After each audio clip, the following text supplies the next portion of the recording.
Assalamualaikum warahmatullahi wabarakatuh. Kembali lagi bersama saya di sini. Kali ini saya akan membahas tentang Permenpan RB nomor 20 tahun 2022, yaitu tentang P3K guru. Langsung saja ke kontennya. Nah, ini adalah Permenpan RB nomor 20 tahun 2022 tentang pengadaan pegawai P3K jabatan fungsional guru pada instansi daerah tahun 2022. Apa saja informasi penting yang ada di dalamnya? Mari kita simak. Yang pertama, yaitu kategori dan persyaratan pelamar. Nah, untuk pelamar yang dapat melamar sebagai jabatan fungsional guru pada instansi daerah tahun 2022 terdiri dari dua, yaitu pelamar prioritas dan pelamar umum. Prioritas ini nanti akan dibagi juga, prioritas 1, 2, 3.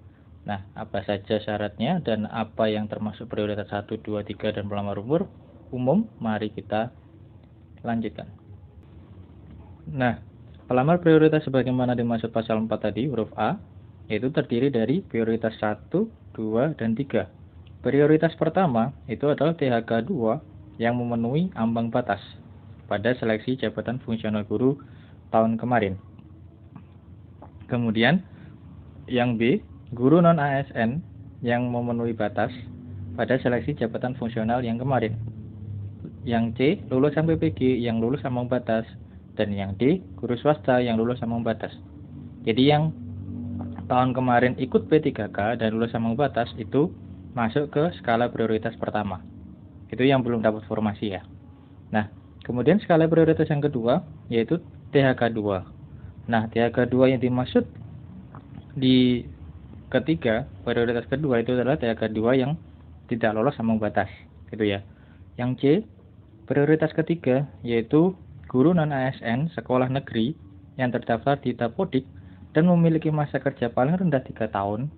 Jadi guru ASN di negeri yang terdaftar di Dapodik dan bekerjanya paling sedikit 3 tahun dan tidak lolos ambang batas, itu masuk prioritas ketiga. Seperti itu ya, prioritas pertama, kedua, dan ketiga. Bagaimana dengan pelamar umum? Kita lanjut. Nah, pelamar umum yang dimaksud pada pasal 4 itu yang pertama, yang A itu lulusan PPG yang terdaftar di database untuk Kemdikbud ya. Kemudian yang B itu adalah pelamar yang terdaftar di Dapodik. Itu pelamar umum. Jadi lulusan PPG yang belum ambang batas dan pelamar yang di luar skala prioritas tadi. Gitu ya. Itu berskala itu adalah pelamar umum, gitu ya. Oke. Yang ketujuh, pelamar sebagaimana pasal 4 yaitu prioritas maupun yang umum itu harus memenuhi persyaratan sebagai berikut. Yang pertama, WNI. Kemudian yang kedua itu paling rendah usianya 20 dan paling tinggi 59 karena guru pensiun umur 60. Kemudian C, tidak pernah dipidana penjara selama 2 tahun atau lebih. Tidak pernah diberhentikan dengan hormat tidak atas permintaan sendiri, atau tidak hormat sebagai PNS, P3K, prajurit TNI atau Polri, atau diberhentikan tidak dengan hormat sebagai pegawai swasta. Nah, yang E, tidak menjadi anggota atau pengurus partai politik atau terlibat politik praktis. Yang F, memiliki sertifikat pendidik atau jenjang paling rendah dan atau kualifikasi pendidikan jenjang paling rendah itulah sarjana atau diploma 4 sesuai dengan persyaratan. Yang G, sehat jasmani rohani. Yang E, surat keterangan perkelakuan baik.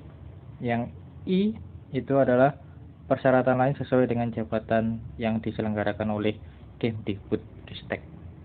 Oke. Ini sebagaimana persyaratan umum yang sebelumnya yaitu P3K ataupun CPNS ya. Oke, kita lanjut. Nah, pasal 8 selanjutnya tentang persyaratan umum ASEAN. Jadi, pelamar yang berasal dari penyandang disabilitas harus memenuhi persyaratan tambahan sebagai berikut.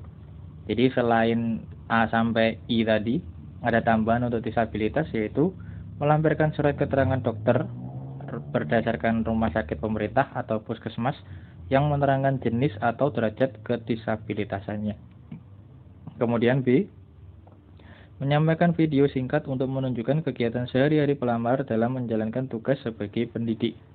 Jadi di video ya. Kemudian yang nomor 2, persyaratan penyandang disabilitas sebagaimana dimaksud ayat 1 wajib dilakukan verifikasi oleh panitia seleksi instansi daerah. Jadi diseleksi dulu persyaratan A dan B-nya ini oleh instansi daerahnya. Mungkin nanti akan dijelaskan juga pada waktu pengumuman P3K untuk instansi daerah masing-masing gitu ya. Teknisnya bagaimana. Oke, kita lanjut lagi ke persyaratan yang lain. Kemudian pelamar sebagaimana dimaksud pasal 4 yang berstatus sebagai penyandang disabilitas rungu tidak dapat melamar ke kebutuhan P3K jabatan fungsional bahasa Indonesia maupun bahasa Inggris. Kemudian yang daksa tidak dapat melamar ke pendidikan jasmani dan rohani PJOK ya. Kemudian penyandang disabilitas netra itu tidak dapat melamar kebutuhan jenis guru seni budaya daerah. Ini adalah beberapa pembatasan untuk disabilitas ya. Tidak semua disabilitas bisa masuk ke jabatan fungsional guru manapun, tapi untuk beberapa disabilitas ada pengecualiannya, gitu ya. Oke. Oke, sampai di sini dulu pemberitahuan tentang persyaratan umum pelamar P3K untuk tahun 2022 jabatan fungsional guru. Nanti kita lanjut ke poin penting lainnya di Permenpan nomor 20 tahun 2022 ini. Oke, ada kurang lebihnya saya mohon maaf. Assalamualaikum warahmatullahi wabarakatuh.